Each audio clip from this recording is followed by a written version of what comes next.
el treball comença molt millor del que acaba, perquè jo també tenia aquesta sensació, tenia la sensació que l'havia començat amb molta força, que tenia molta energia, però que em costava molt tancar-lo.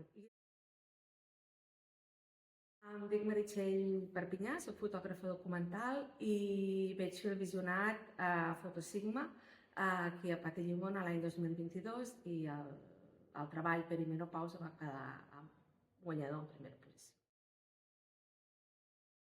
Por no, tenia sí un neguit, perquè sempre que ensenyes el treball per primera vegada doncs tens aquell neguit de saber si agradarà, si no agradarà, si s'entendrà, si no s'entendrà. Però la veritat és que molta por no, era més enllà d'això, aquest neguit, una mica també la curiositat de saber com s'acceptaria el treball. Doncs recordo, perquè m'ha servit de molt, un comentari que em va fer un membre del jurat que va dir el treball comença molt millor del que acaba, perquè jo també tenia aquesta sensació, tenia la sensació que l'havia començat amb molta força, que tenia molta energia, però que em costava molt tancar-lo. I és una cosa que em passa sovint amb els treballs documentals que jo faig, que els arrenco amb molta força, però al moment de tancar-los realment és un pas molt difícil, no?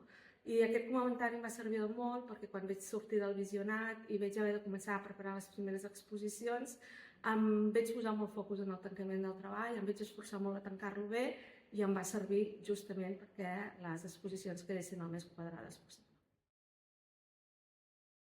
Doncs la primera vegada que vaig presentar Perimenopausa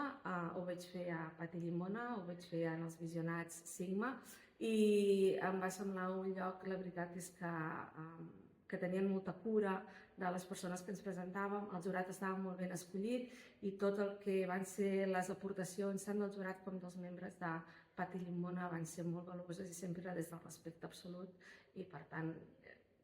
només puc dir que va ser una gran experiència.